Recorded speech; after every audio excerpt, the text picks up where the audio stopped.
이제 본격적으로 네네. 중요한 부동산에 대해서 좀 네네.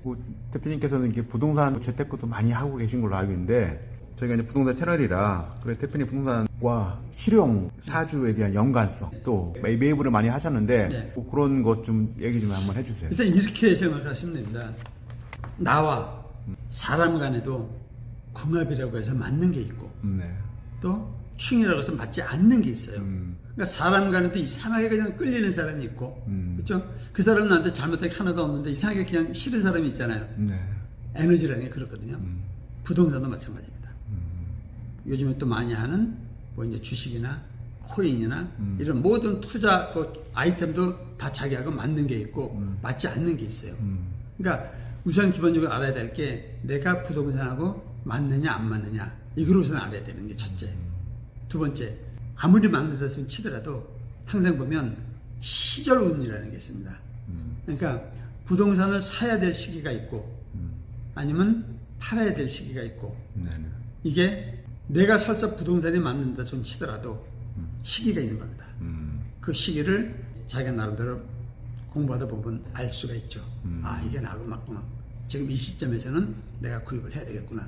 이 시점에서는 팔아야 되겠구나. 이 시점에서 내가 구입을 할 적에는 어떠한 형식으로 구입을 해야 될 거고 만약에 시기가 맞지 않는데 구입을 하게 되면 언젠가는 이게 자기 발목을 잡는 경우가 있고 팔 때 못 팔게 되면 나중에 이것도 기회에 이제 손실이 되는 경우가 있고 이걸 기본적으로 아는 게 사실은 굉장히 중요하죠. 그러니까 기본적으로 어떻게 보면은 부동산에 대해서 가치라든가 이런 평가를 또 나름대로 전문가들이 있으니까 그 부분을 공부하되 이건 좀 더 다른 영역이다. 좀 더 큰 영역이다. 이렇게 생각하시면 될 것 같아요.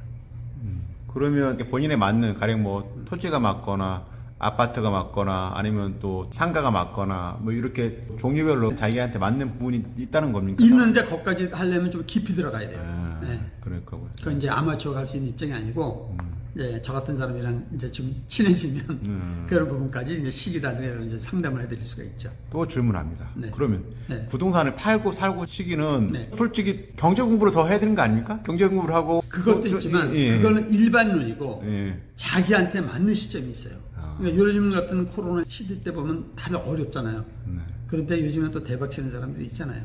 마찬가지로 이때 나는 재미가 없지만 어떤 특정인들한테 굉장히 재미있는 경우가 있어요. 사적 얘기를 하면 지금보다 더 어려웠던 시절이 IMF 때였잖아요. 네네네. 그러니까 저는 IMF 때 굉장히 돈을 많이 벌었습니다.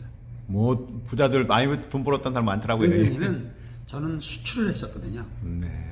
그래서 그때 당시에 또 오다를 보통 보면 뭐 한 100만 부, 200만 부 이렇게 받다가 그때 10월 가을 전시회에 나가서 한 4, 500만 불 오다를 딱 받았는데 LC가 도착할 때쯤 돼서 IMF가 터진 거야 11월 달에. 그러니까 이제 환차가 엄청 돼서 뭐 정말 그때 돈을 많이 벌었었죠.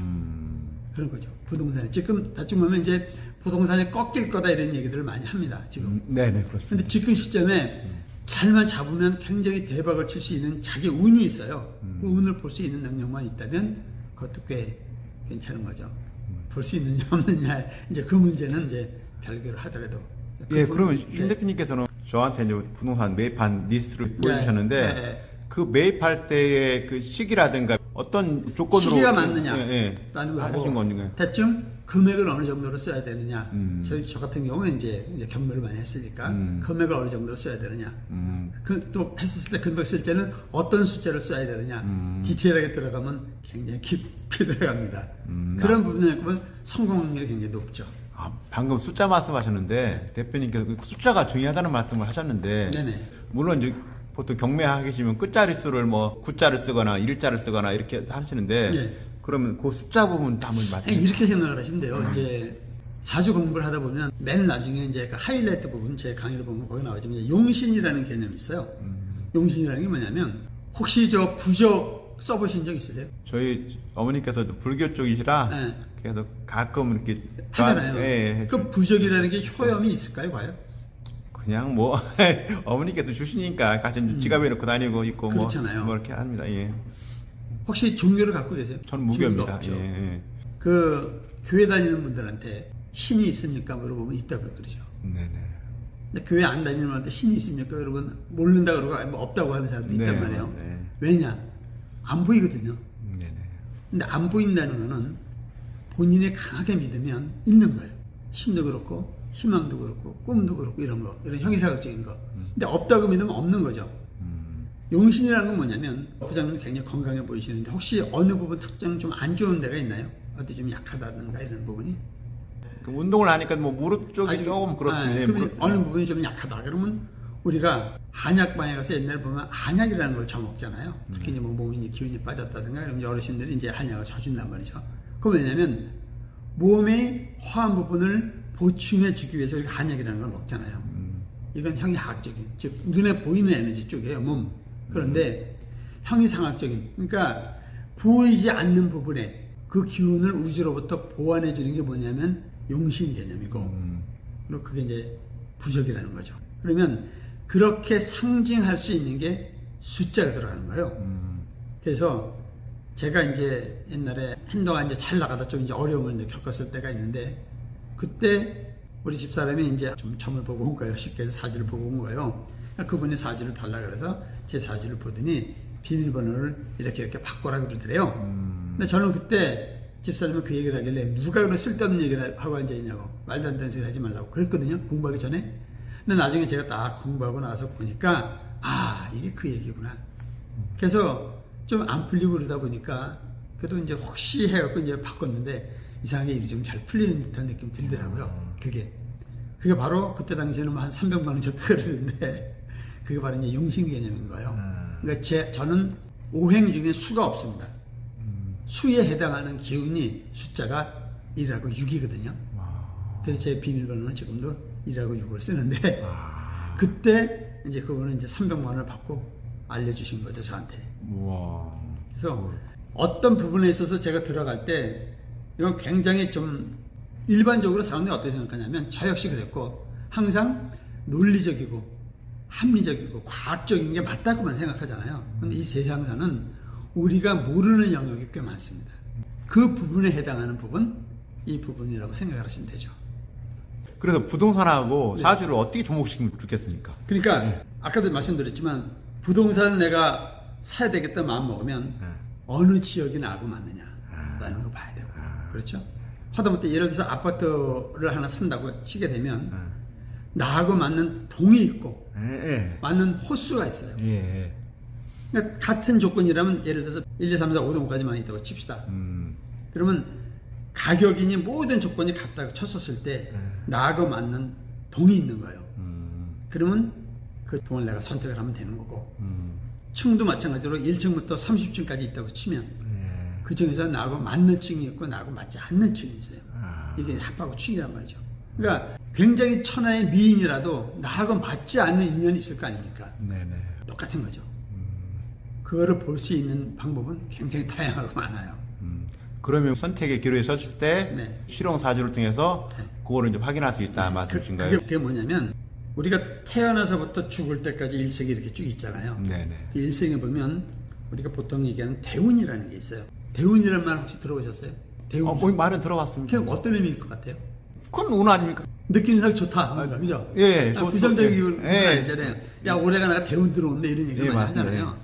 근데 이제 이게 이제 상식이 이제 어떻게 보면 나름대로 오류인데, 인생을 살다 보면 태어나서부터 죽는 순간까지 보통 보면 한 100년 산다고 치고 요즘에 그렇죠? 그러면 쭉 삶의 구간이 10년마다 주기가 있습니다. 그러니까 이제 대운수라는 게 바로 그런 거죠. 10년 주기를 얘기하는 거예요. 그럼 좋고 나쁘고의 개념이 아니라 그냥 구간을 얘기를 하는 거죠. 그래서 예를 들면 저 같은 경우가 2입니다. 2. 대운수가 2예요. 그건 무슨 의미냐면 예를 들어서 22살부터 시작했고 31살까지가 하나의 구간이 되는 거예요.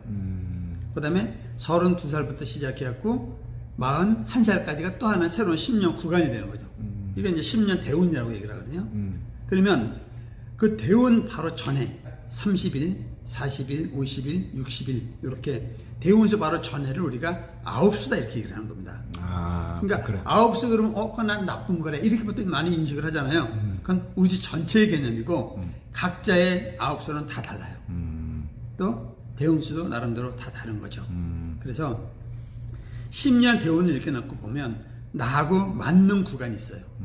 그리고 10년 중에서도 보면 특히 대운이 좋을 때가 있고 비교적 순탄할 때가 있고 그 10년 중에서도 특히 비교적 좋은 해가 있습니다. 연이 좋을 때가 있어요. 그 중에서도 또 월이 좋을 때가 있단 말이죠. 더 좋게 얘기하면 일까지 좋을 때가 있어요. 그러니까 10년 대운 중에서 좋은 해, 연운이라고 우리가 얘기를 한단 말이죠. 그 다음에 또 좋은 월, 일, 더 정확히 하면 시까지도 2시간 단위로 얘기한다고요. 이게 아주 좋은 기운으로 쫙 돼 있었을 때 부동산을 산다든가 로또를 산다든가 확률이 되게 높죠. 반대인 경우도 있죠. 아주 안 좋을 때 잘못 사다 보면 지진을 만나든가 교통사고를 난다든가 멀쩡하던 건물이 무너진다든가 별 희한한 일이 다 일어나는 거죠. 이게 절대적인 건 아니지만 상당 부분이 영향을 미칩니다. 그래서 그거를 이제 볼 수 있는 거, 그게 이제 어찌 보면은 비즈니스하죠. 다 영향이 있죠. 그건 금방 이제 기본적인 이론만 알면 충분히 이제 본인 스스로 할 수 있습니다. 그리고 이런 거 지금 해서 공부하는 사람들 꽤 많이 있어요. 제자 중에서도. 그럼 대표님께서는 이제 부동산 쪽에서 투자라든가 네. 그걸 현재는 어떻게 하고 계시고 앞으로 또 어떻게 계획 갖고 지금은 계세요? 좀 쉴 계획이고요. 지금 좀 쉬어야 될 타임이에요. 그러니까 바람이 이렇게 앞으로 불어올 때, 역풍이 불어올 때는 가만히 앉아서 쉬는 게 돈 버는 거죠. 그럼. 예를 들어서 코인도 마찬가지고 주식도 마찬가지로 지금 내리꽂고 있을 적에는 그때는 쉬어주는 게 답입니다. 억지로 해서 수익을 낸다고 해서 수익 낼 수가 있는 게 아니고 강물이 지금 이쪽으로 흘러오고 있는데 거기서 수익을 한다 해봐야 잘해봐야 제자리죠. 용 써봐야. 그래서 그때는 그냥 가만히 엎어져서 쉬고 있어야 될 때고 거꾸로 이제 뒤에서 바람이 불어올 때가 있어요. 이때 이제 집중력으로 나서는 거죠. 사람마다 그게 다 달라요. 그건 이제 조금 더 이제 누군가 이제 인연이 되고 친해지고 하면 그거는 이제 계속 이제 서로 디스커션 해가면서 해야 될 부분이니까 뭐 인연이 되면 그렇게 더 공부하는 걸 하시죠. 네.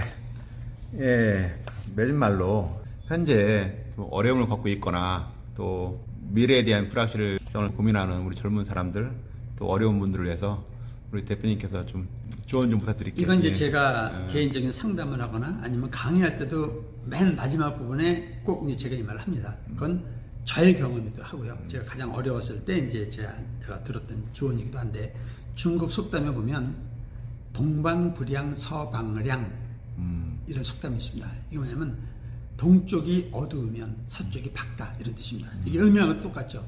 보면 한쪽이 어두우면 반드시 한쪽이 밝은 부분이 있다는 거죠. 근데 힘들 때는 자꾸 어두운 쪽만 본다는 거죠. 그러지 말고 반대쪽을 보다 보면 분명히 밝은 쪽이 있다라는 거 하나. 이거 조금 더 이제 안에 디테일하게 들어가면 양극 도달 즉 음시생 그런 말이 있습니다. 이거 뭐냐면 양이 극에 달하면 음이 시생한다 이런 뜻이거든요. 양이라는 거는 성공, 꿈, 희망, 막 밝은 걸 얘기를 해요. 이게 막 극에 달하면 사람들이 교만해집니다. 그때부터 어려움이 이제 생기기 시작하는 거죠. 그래서 잘 나가는 사람들이 한 방에 무너지는 경우가 굉장히 많죠. 잘 나갈 때 조심하라는 뜻이고요. 반대로 얘기하면 음극 도달 즉 양시생 거꾸로 얘기죠. 음이라는 건 가장 어렵고 힘들고 심하면 죽음까지를 얘기를 하는 겁니다. 근데 아주 바닥까지 떨어지게 되면 이제 올라갈 일만 남았잖아요. 그러면 양이 시생한다 이런 뜻이거든요. 그랬을 때 잘 나간다고 해서 겁먹다지 말고 교만하지 말고 그다음에 또 어렵고 힘들다고 하더라도 꿈과 희망을 잃지 않는다면 우리 추배를 지금 보고 있는 우리 시청자 여러분, 구독자 모든 분들이 아마 다 성공할 수 있지 않을까 그런 생각을 해봅니다. 네. 감사합니다. 네, 감사합니다. 네, 추배에서는 그 실용사주학의 창시자이신 심상철 대표님을 모시고 흥미로운 사주하고 또 부동산의 연관성 등에서 얘기 나눠왔습니다. 재밌게 봐주셨으면 구독, 좋아요 부탁드리겠습니다. 대표님 시간 내서 감사드립니다. 아유, 감사합니다. 네. 초대해 주셔서. 네, 추배였습니다. 네, 감사합니다. 네.